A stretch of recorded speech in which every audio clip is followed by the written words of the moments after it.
Well, the days are getting shorter, but, that 2 weeks seems to still flash by pretty quick. What do you reckon, Martin? It does, doesn't it? Heading into autumn now. Things are a bit more chilly in this part of the world, though it hasn't been that windy.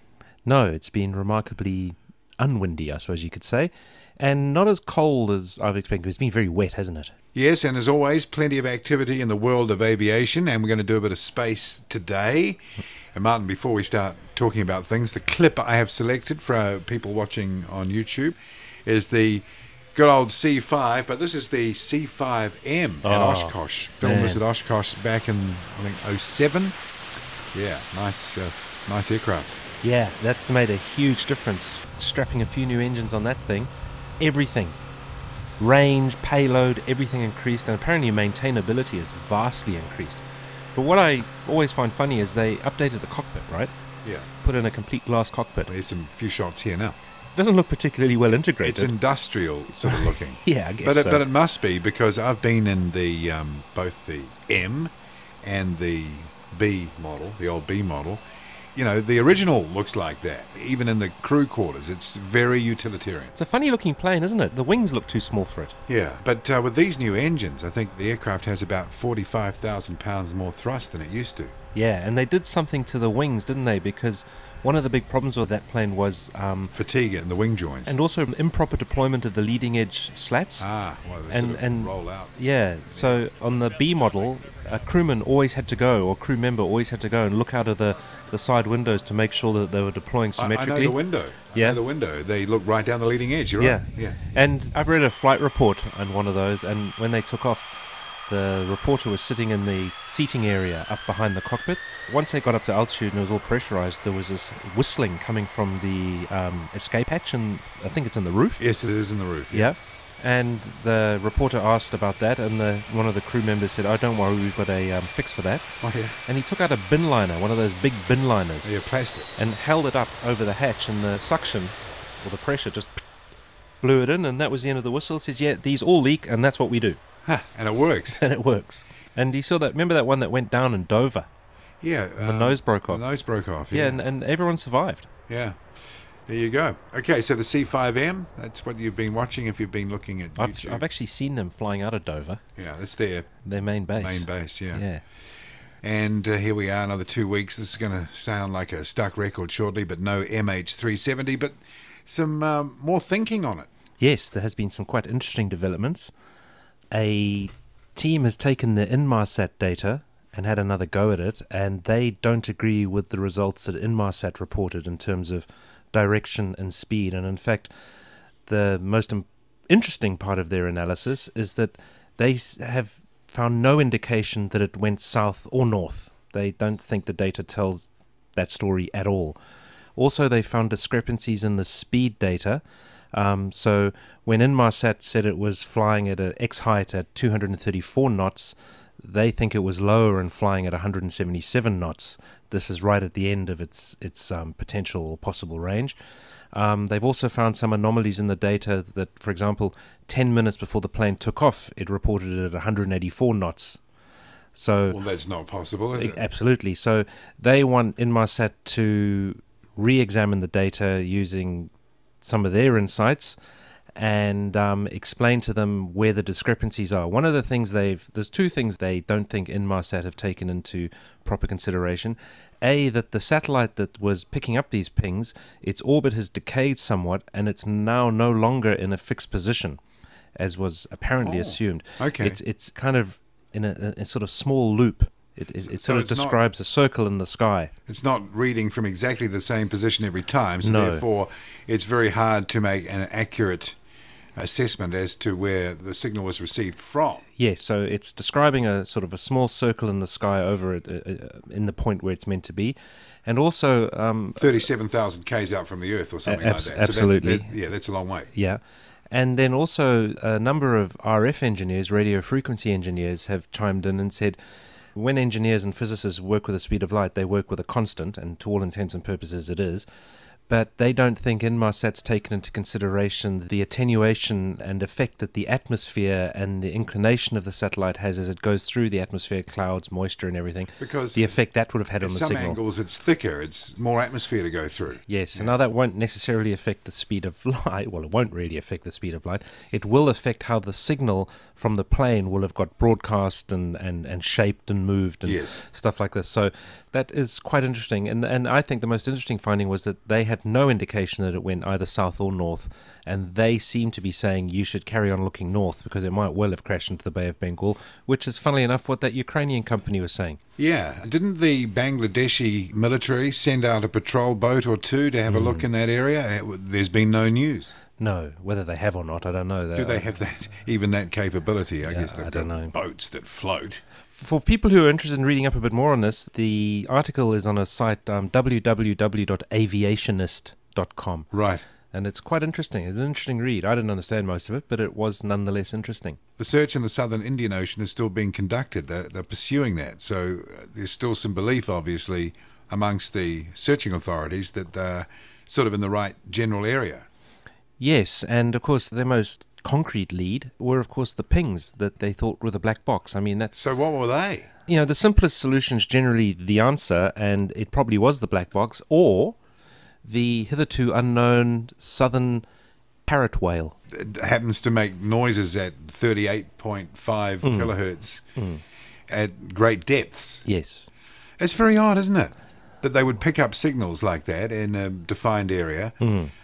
Multiple times. One thing that interested me, though, is that they were intermittent. They weren't consistent, and something would explain that.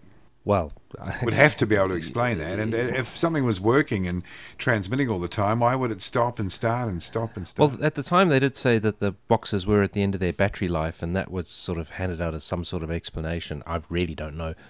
Yes, it seems that Inmarsat has got a little more work to do, or a little more explaining to do. Maybe they're spot on, they just haven't explained it very well. Okay, but still no plane? Still no plane. And I see also it's for the families and anyone who would benefit from knowing what happened here in terms of insurance, etc. They are in a no man's land at the moment. If they settle for the standard payout, then they could miss out on more substantial payments if fault is found. Later on, yeah. So, interesting situation. And another wrinkle that's been thrown into the mix is the ex-Prime Minister of Malaysia is now questioning whether it's safe to fly on Boeing 777 aircraft.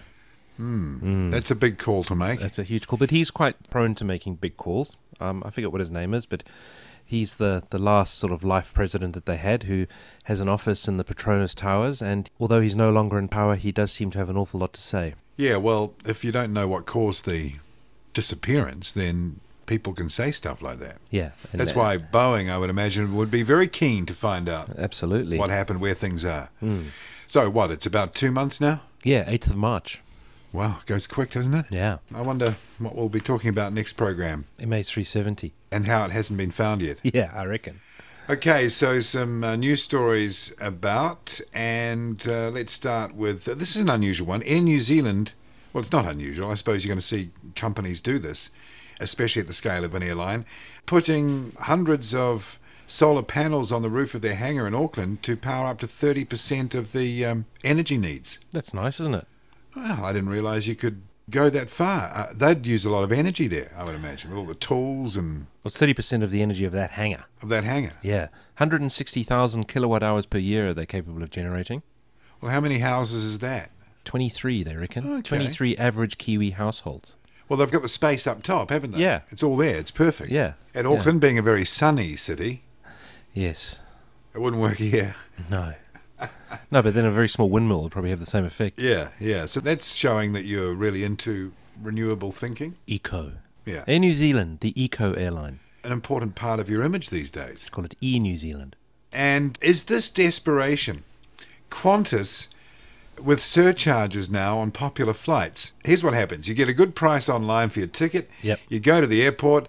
They know it's a popular flight, so they're going to slap you with a surcharge just so you know that it's a popular flight and that you've just got away with a good fare. But don't think, you know, we're But it's not going not to be able to clip the ticket again somewhere. It's not a price increase. They're very careful to say it's not a price increase, although the public might perceive it as such.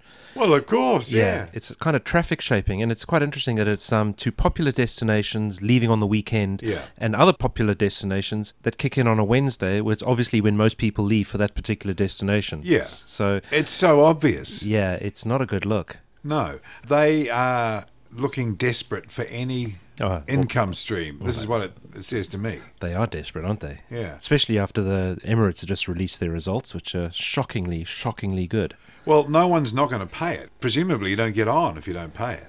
Oh, you have to pay it, otherwise they don't give you the ticket. Yeah. What I think a lot of people do is not buy the ticket. Oh, okay. Yeah, Emirates, that's the other big story. It just seems to keep getting better for them. I think increases in traffic and profit that are sort of out of the ballpark almost. Oh, amazing. Airline profit up 43%. Now, this is very interesting. The average seat occupancy per plane, 79.4%. So almost 80%. Across the entire network. Across the average. entire network. Wow. That's not bad, is it? And I think their revenue's over 20 billion now. Yes. So it posted a profit of $898.4 million US.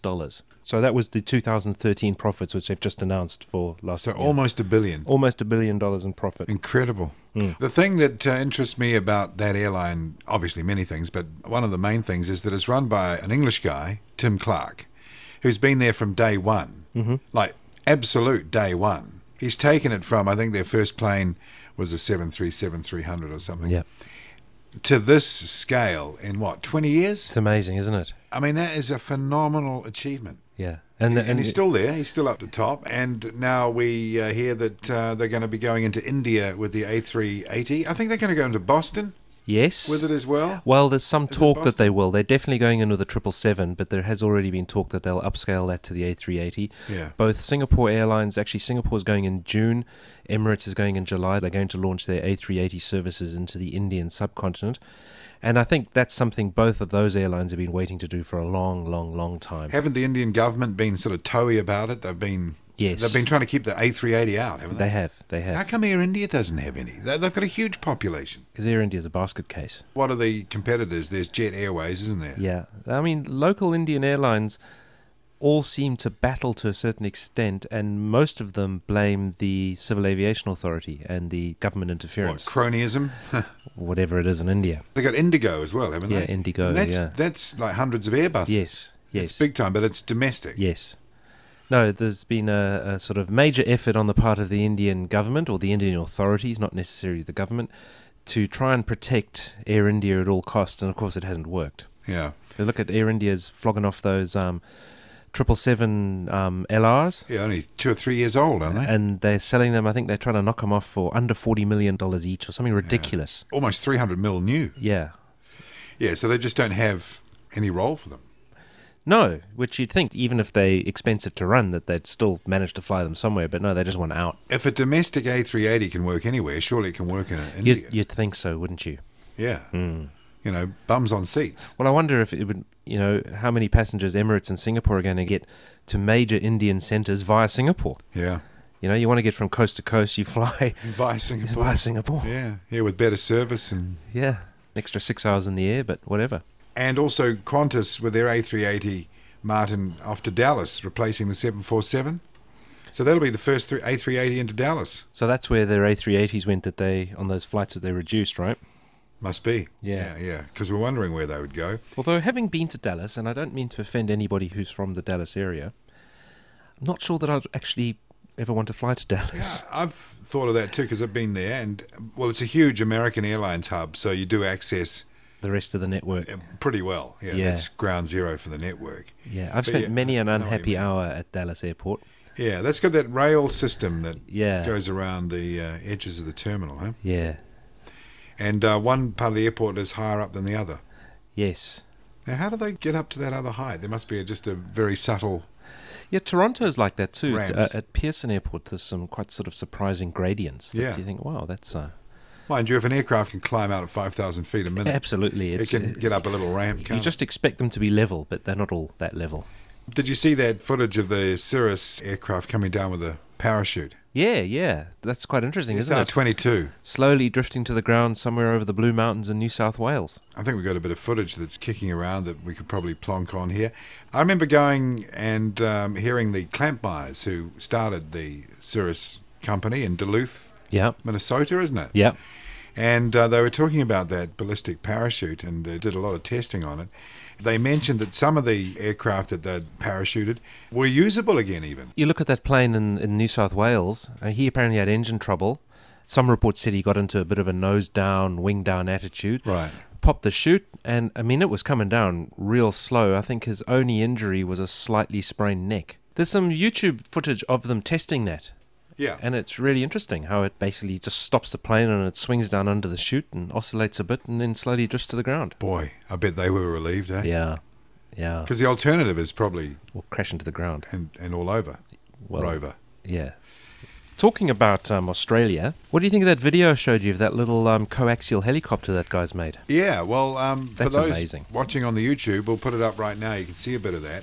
The thing that strikes me about this is that, I mean, it's like an extension of the person. It's amazing, isn't it? You just go anywhere you want, under absolute control, stability. Very tight control. And, very tight control. And when he goes around the paddock with no feet on the pedal, I find that quite interesting. You'll see that in just a moment. It's experimental, isn't it? Yeah, the company's called Coax, and they're developing or looking to develop manned and unmanned versions of this aircraft. Yeah. And the one that we see, it's called the Coax 20-foot, and it's got a coaxial rotor system, 20 foot in diameter, little turbine engine to a gearbox, and this is incredibly maneuverable. Well, it's the coaxial rotor thing, because you don't have to have anti-torque devices down the back, but also the fact that it's turbine powered. Yeah.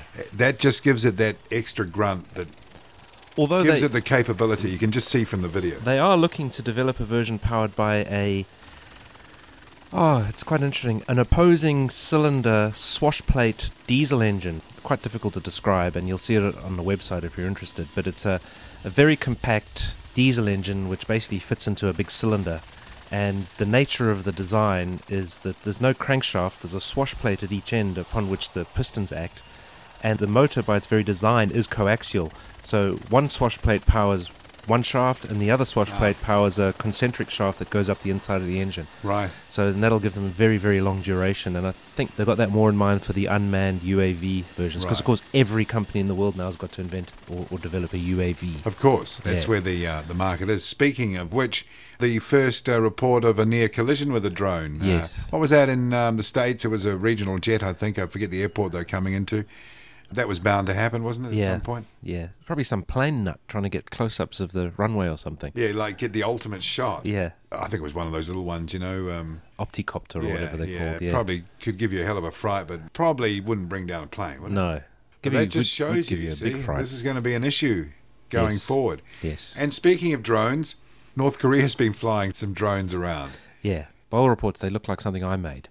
Okay. Out of cans and old bits of wire. Apparently they're not that sophisticated. They were flying them over, allegedly, South Korean industrial area, obviously trying to spy on them. Yes. The Americans have been sending the Global Hawk over. It's a bit of a difference, isn't it? There's a subtle difference. This whole drone thing versus manned or aircraft with people in them flying around commercial flights, I mean, something will happen. Yeah, it'll go badly wrong. Yeah, it'll go badly wrong at some point. Then what's it going to be? You won't be allowed to have a drone. You wouldn't want to hit a Global Hawk.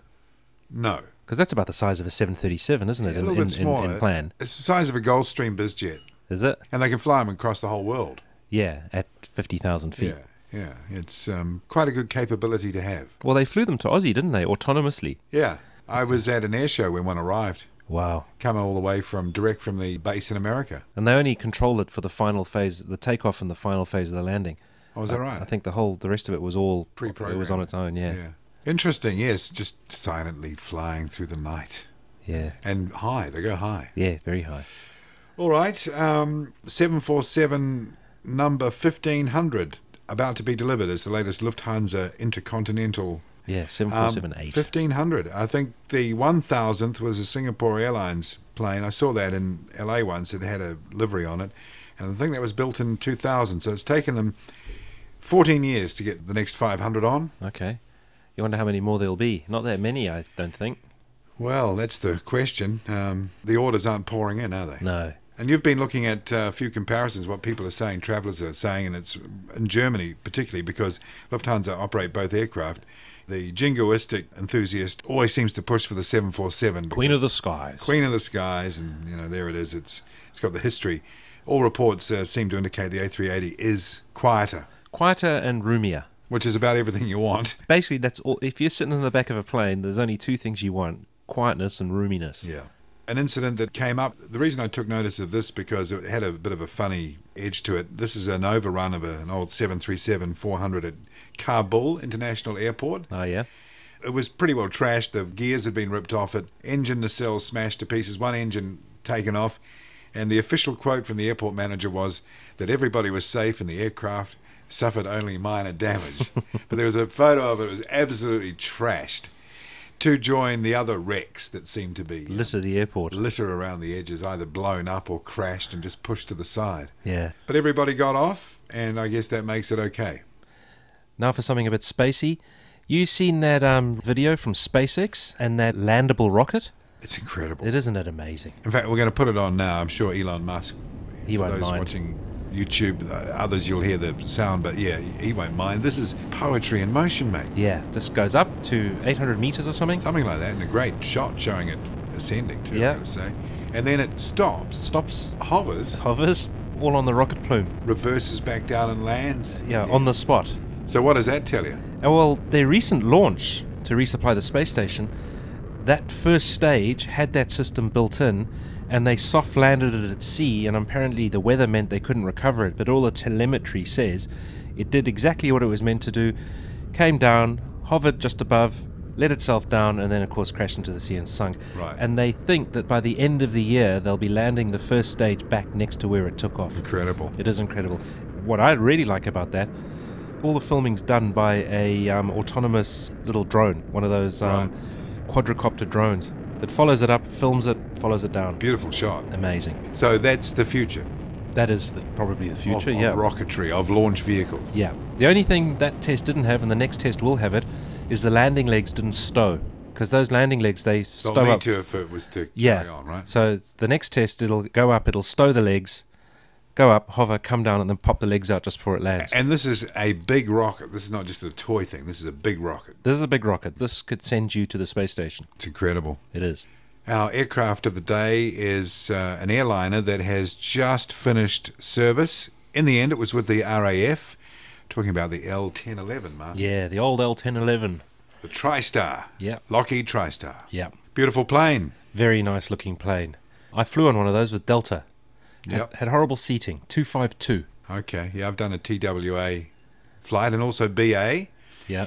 I always felt it never reached its full potential. No, it didn't. Well, they couldn't stretch it. I think that's what killed it. Why couldn't they stretch it? Just the way they'd built it. Right. So they were locked in. They were locked in. They shrunk it, of course. Yes. They made a longer range version. It had a lot of quite innovative design features for the day, sort of active turbulence, cancellation, and all this type of thing. What I think made it look so nice was the S-duct on the tail, which was only possible with the 3-shaft Rolls-Royce engine, which is why when they had all those troubles with Rolls-Royce during the development, they had to stick with that engine because otherwise they'd had to redesign the tail. And it would have been more like the DC-10. It would have been just like the DC-10, yeah. Yeah. Built at the Palmdale plant. What's that? Burbank? Or near there? Yeah, near there? It's up there, yeah. California, not too far out of Los Angeles. I think the launch customer was Eastern Airlines, wasn't it? I think they were, yeah. And TWA. Entered service in 1972 with Eastern, first flew in November 1970. And of course, the RAF ended up with theirs through mainly British Airways. The 100 was the first version.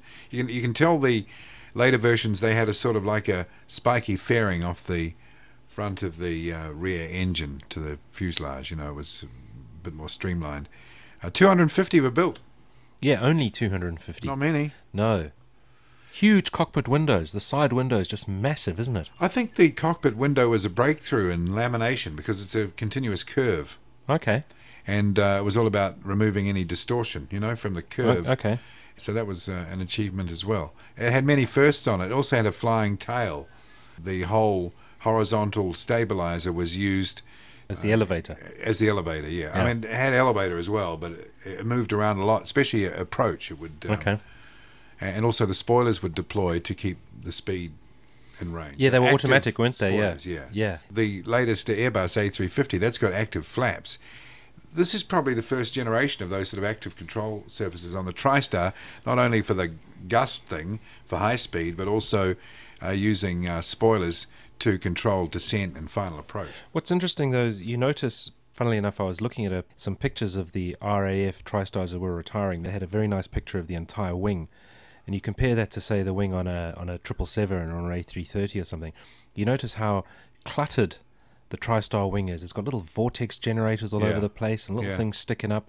And they were trying to do everything they could to get as much performance out of it as possible. And you look at a modern wing, how simple and how clean it is. Ronald Reagan christened the first one.